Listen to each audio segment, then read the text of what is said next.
Hello everyone, my name is Barbara Prainsack.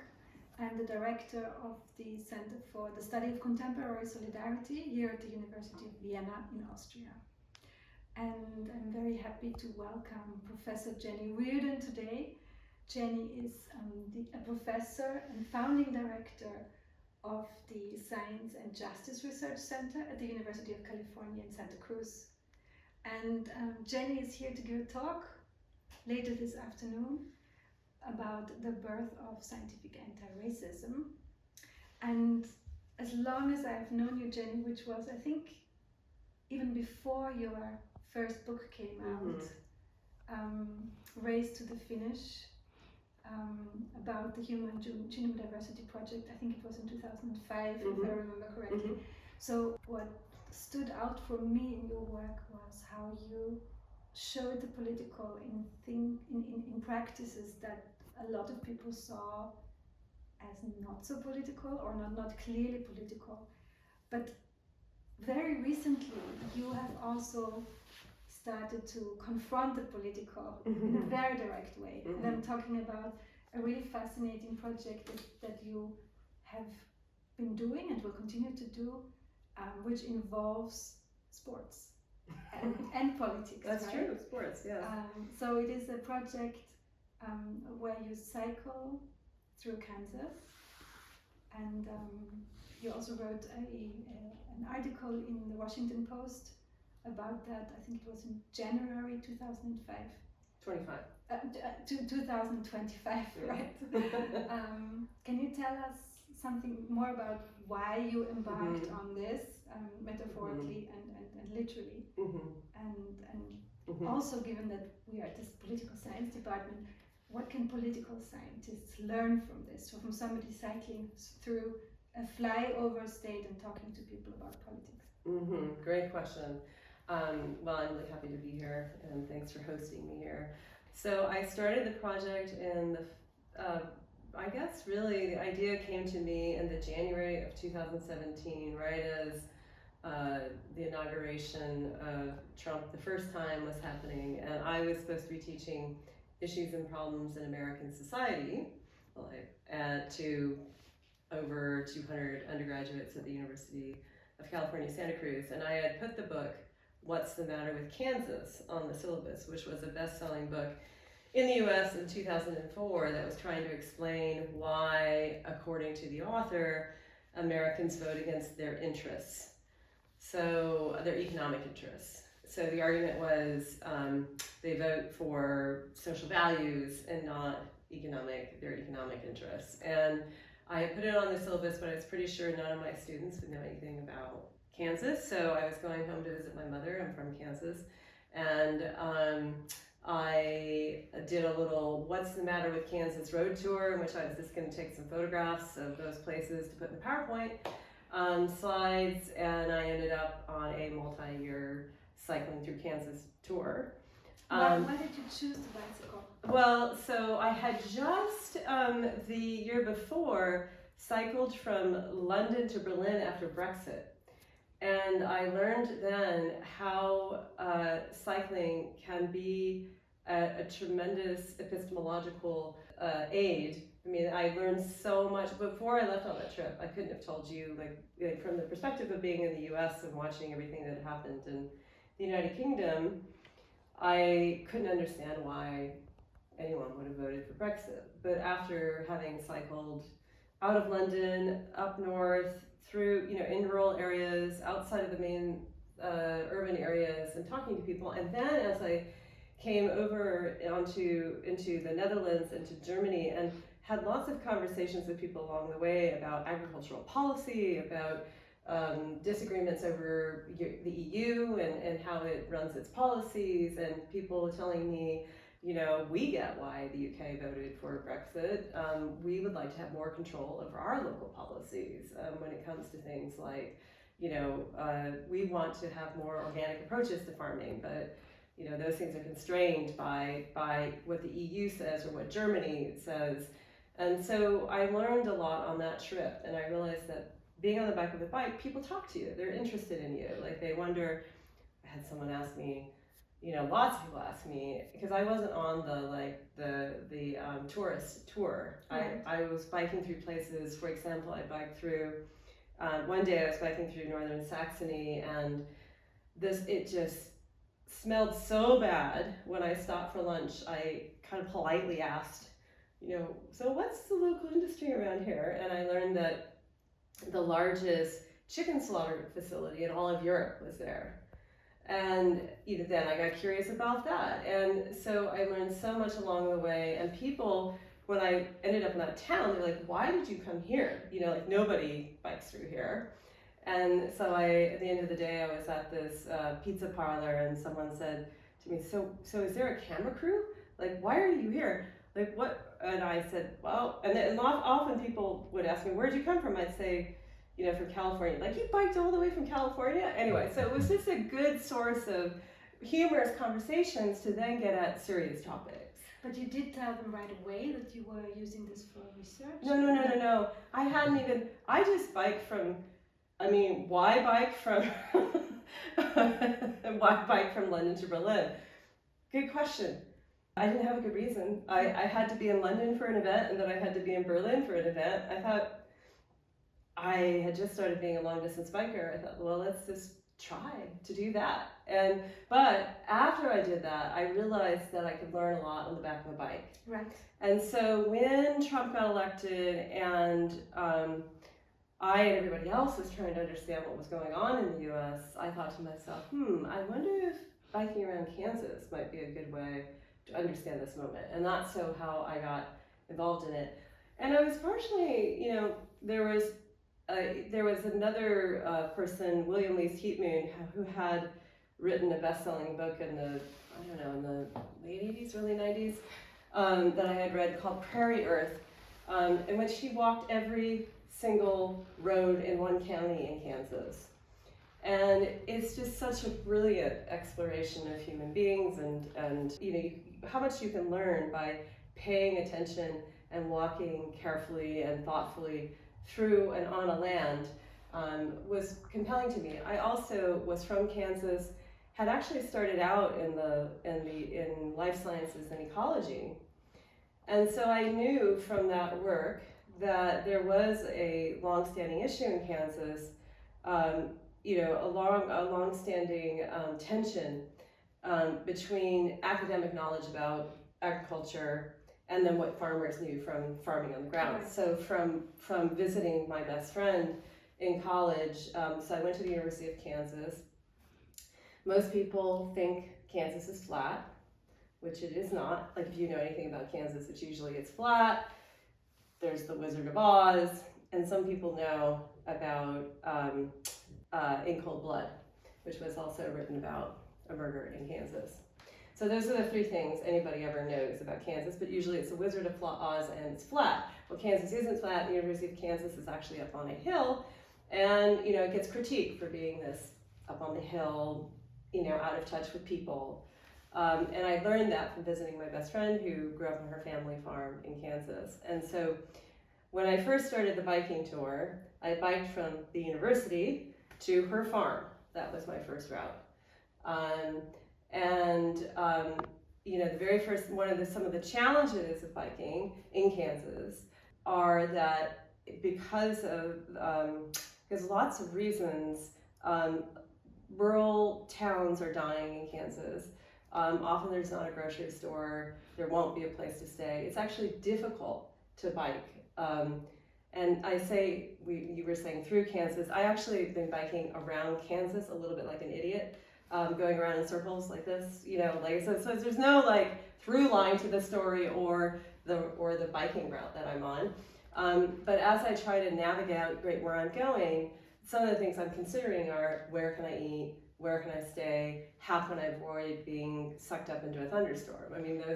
They're real practical issues. And so you're already grounded in the practical issues that affect everyone in Kansas. And so it's already a beginning point for a conversation.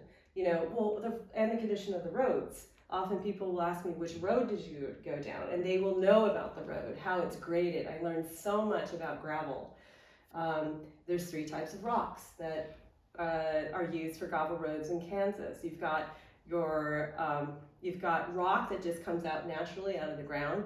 You've got your creek, river rock, and you've got your quarry rock, and they all have different features, and they're made from different things. They have different politics. They have different material forms.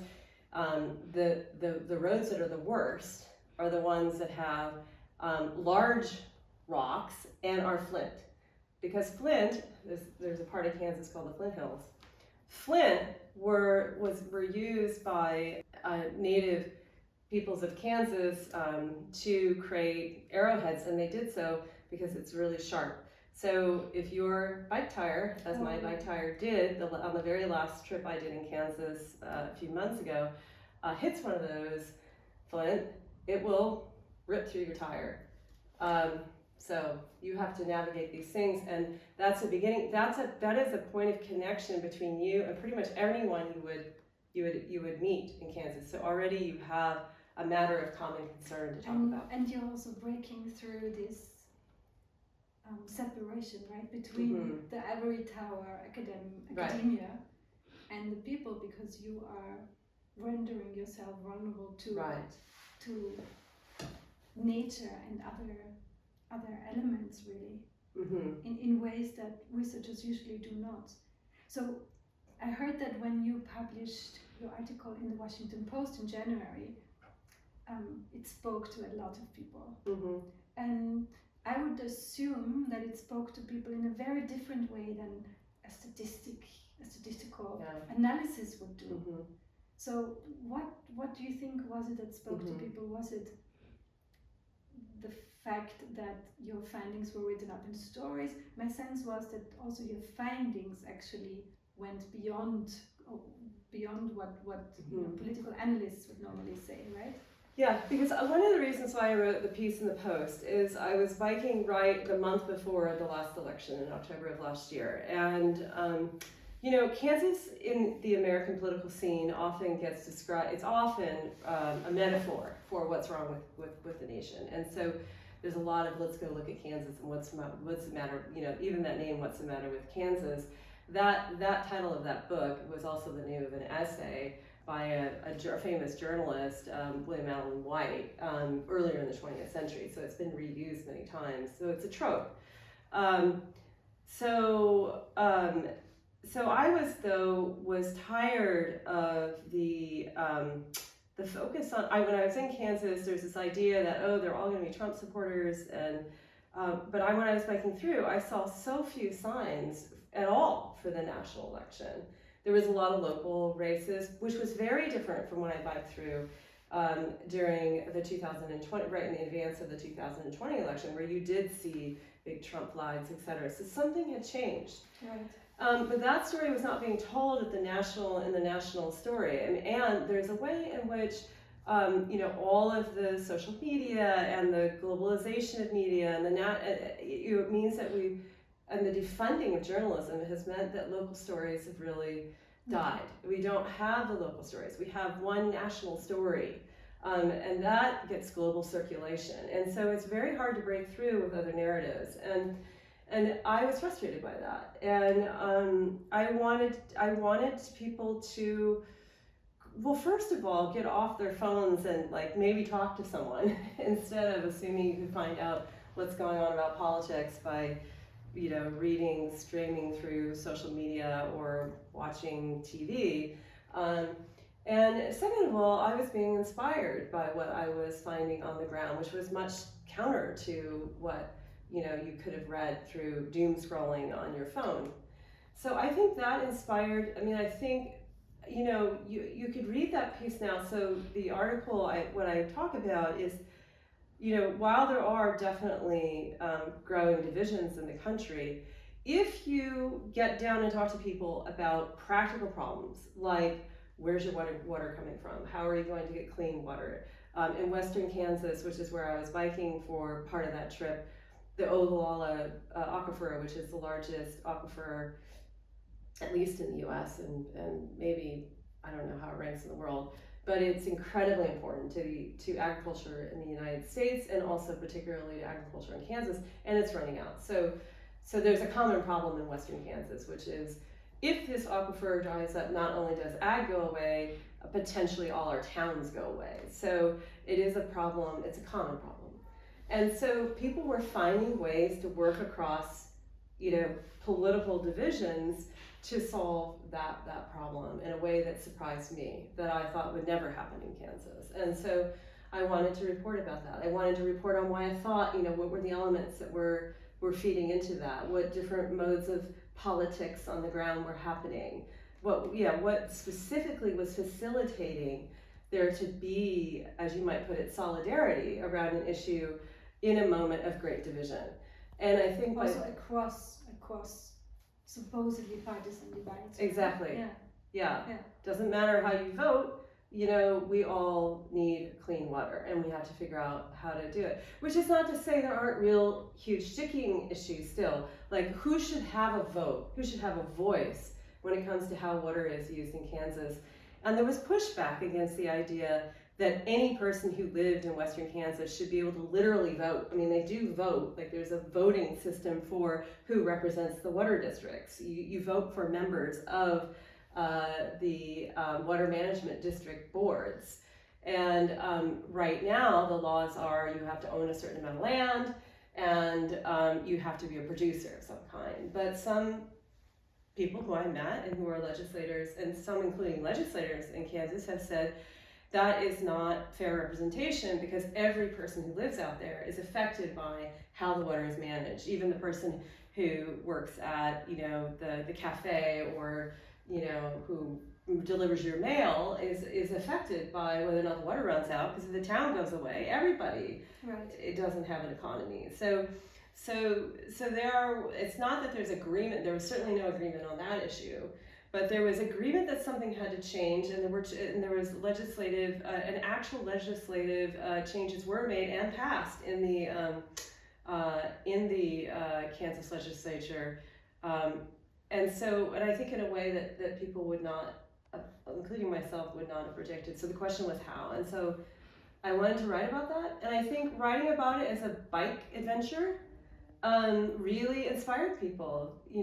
I heard from people all over about the piece, including there was like this one retired lawyer from Western Kansas who wanted to know how he could set up his bike to do something similar in Western Kansas. I had a lot of people who were inspired by it, and that I think is important. Like, we need to feel inspired in this moment. It's hard for people to get up in the morning and want to do things when they just think it's gloom and doom. So where do we begin the political discussion, I guess, is like. But I think I know that this wasn't only designed as a research project, but I do find it very inspiring also as a research methodology. So we don't have much more time to go into more detail of that, although I have a lot of questions about that. And but what those who are watching and listening to us might be interested to know, where can they read your piece? So we will link the piece, of course, when we post this video, but you're going to continue this, right? Yeah, I will continue this. I do have a website devoted to the project, which is called Caring for Prairie, and it's just caringforprairie.ucsc.edu. And there you can find, I'm also doing not just pieces of writing, but also creating audio-visual material, working with a sound artist, on a frizz, on a piece that you'll find there. So listening is another methodology that I'm using. So you can find it there, and I will be hopefully writing a book at some point about this in the future.